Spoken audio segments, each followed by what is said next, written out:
خیال آیا کہ بہت بڑا کوئی دیوانہ ہے غوث پاک کا، بڑا عاشق ہے غوث پاک کا، بہت زیادہ محبت کرتا ہے کہ ابھی میرے لبوں پہ نام کا آتا ہے اور یہ بچ جاتا ہے۔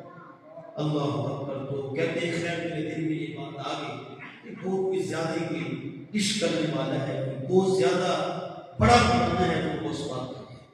کہتے ہیں جب میرا واز ختم ہوا تو اس کے بعد جب محفل ختم ہوئی، کھانا کھانے کے لیے جب بیٹھے تو اتفاق ایسا ہوا کہ جب لنگر ہونے لگا تو وہ میرے سامنے آ کے بیٹھ گئے، اس کو جو جگہ ملی وہ میرے سامنے۔ تو کہتے ہیں کہ میرے دل میں وہ سارا نقشہ آ گیا، جس طرح دوران خطاب کو اچھلتا تھا، کودتا تھا، تڑپتا تھا، نعرے لگاتا تھا۔ تو جب وہ میرے سامنے آ کے بیٹھا تو اسے نہ رہا، میں نے پوچھ لیا، میں نے کہہ دیا کہ میں نے کہا کہ لگتا ہے تو بہت بڑا دیوانہ ہے تو اس پر بہت زیادہ محبت کرنے والا ہے تو اس نے کہا کہ میں محبت مجھ سے نہ کروں کیا؟ تو یہ کہتے ہوئے نا اس کی آنکھوں میں آنسو چھلک پڑے، رو کے کہنے لگا حضور اگر میں ان سے پیار نہ کروں تو اور کروں بھی کیا؟ تو میں نے کہا کہ وہ کیا ہوا؟ تو پھر اس نے، مولانا صاحب کہتے تھے کہ اس نے پھر بات سنائی جو آپ کی سماعتوں کی نظر ہے۔ آپ کا دل کرے گا کہ ہر ماہ جب 11ویں کا ختم آئے، گھر میں بھی 11ویں دلانی ہے اور پیروں کی 11ویں میں بھی آپ نے لازمی شریف دلانا ہے۔ وہ خیر کہتے ہیں وہ رو پڑا، کہنے لگا کہ میں محبت نہ کروں عبد القادر جیلانی سے تو کیا کہا؟ کیا ہوا؟ کہا حضور یہ ساتھ ہی ہمارا چھوٹا سا گاؤں ہے تو وہاں ہم رہتے ہیں، تو ساتھ ہی ایک ڈیرا ہے، ہمارے رشتہ دار وہاں پہ رہتے ہیں، تو ان کے ہاں کوئی تقریب کی شادی کی، تو انہوں نے اس شادی کی تقریب میں ہمیں بھی بلایا ہوا تھا۔ تو ہم جب گھر سے تیار ہو کے نکلنے لگے تو میری جوان بیٹی ہے تو گھر کا کام کاج ابھی کچھ رہتا تھا، تو ہم نے اس کو کہا کہ یہ ساتھ ہی تو وہ ڈیرا ہے جہاں پہ جانا ہے، تو گھر کا کام کاج کر لے، ہم پہنچتے ہیں اور جب گھر کا کام کاج کر لے گی تو بھی ہمارے پیچھے آ جانا۔ تو اس نے کہا ٹھیک ہے، حرج نہیں ہے۔ تو دن کا وقت تھا تو خیر ہم گھر سے نکل آئے۔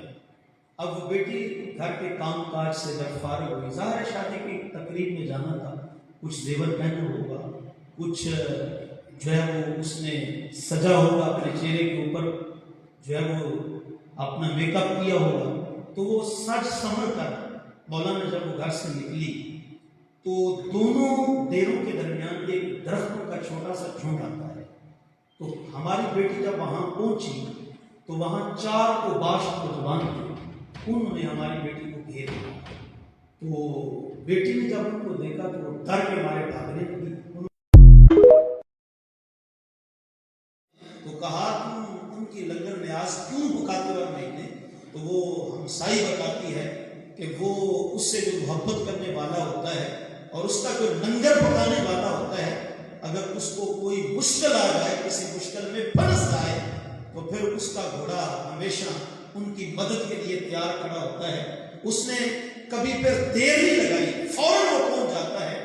تو کہا اس ہمسائی نے بتا رکھا ہے کہ کوئی ہمارا غوث ہے، تو کوئی بات نہیں، آج مسلمانوں کے عبد القادر جیلانی کو آزما دیا۔ جب یہ کہا تو نوجوان جو تھے انہوں نے کہتا لگا کہ ہنس پڑے گا، پہلے تو چلو مال جانا تھا، تیری عزت بھی نہیں محفوظ رہے گی، تو نے ہمارے بتوں کی انسلٹ کی ہے اور ایک مسلمانوں کے ولی کے اوپر تو نے بھروسہ کیا ہے۔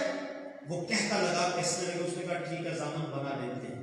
اب اس بات پہ وہ پر امید ہو گئی اور وہ تسلی سے کھڑی ہو گئی۔ ایک نوجوان آگے بڑھا اور اس کی چادر کو جب وہ دوپٹے کو ہاتھ ڈالنے لگا اور دوسرا آگے بڑھا، اس نے اس کی کے بازو کو پکڑنا چاہا، تیسرے نے بڑھ کر اس کے گلے میں جو ہار تھا اور اس کے گریبان کو پکڑنا چاہا، تو اس بچی نے بغداد کی جانب منہ کر لیا اور رو کے کہنے لگی عبد القادر اس وقت آؤ گے جب کچھ بھی نہیں بچے گا۔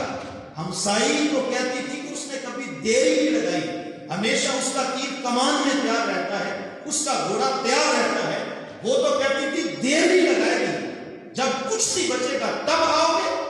تو یہ وہ واقعہ سنا رہا تھا، ساتھ ساتھ رو رہا تھا اور کہنے لگا مولانا کیا بتاؤں؟ ہماری بیٹی کہتی ہے کہ پھر سامنے سے بغداد کی جانب سے ایک دور دھڑاتا ہوا اور دور دھڑاتا ہوا ایک مسافر جس کی روشن جبیں ہے اور سفید داڑھی ہے، چاند سے بڑھ کر چمکتا ہوا اس وہ گھوڑا دھڑاتا ہوا اور گرد اڑاتا ہوا جب سامنے سے آیا اور میرے پاس آ کے وہ نورانی والا رکھنے والا بزرگ کھڑا ہو گیا اور اس نے آتے ہی تلوار نکالی اور چاروں اوباش نوجوانوں کے سر قلم کر دیے اور ان کو جب ان کا کام تمام کر دیا تو کہا بیٹا بیٹھ میرے پیچھے، میں تیری منزل تک پہنچا دوں۔ تو لڑکی کہنے لگی غوث کس منزل کی بات کرتا ہے، اب تیرے قدموں میں آ کے ساری منزلیں ختم ہو گئی۔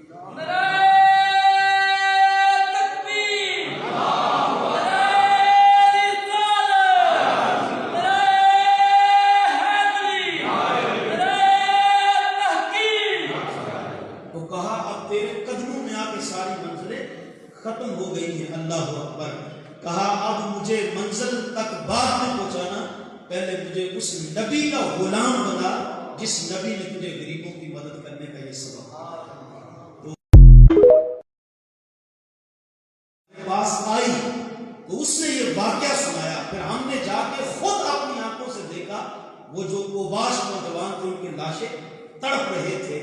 تو مولانا آپ کہتے ہیں کہ عبد القادر جیلانی کا نام سن کے تو وجد کیسے یاد کرتا ہے اور رقص کیسے کرتا ہے، نعرے کیسے لگاتا ہے؟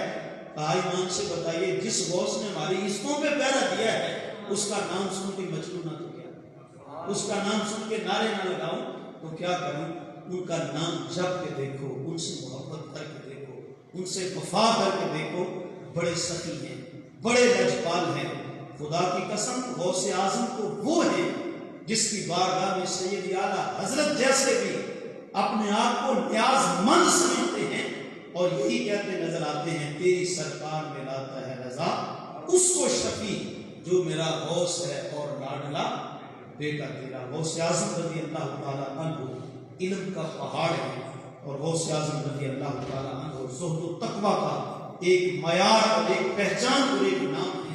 حضور غوث اعظم رضی اللہ تعالیٰ عنہ کی جو پہچان ہے وہ صرف کرامات ہی نہیں ہے۔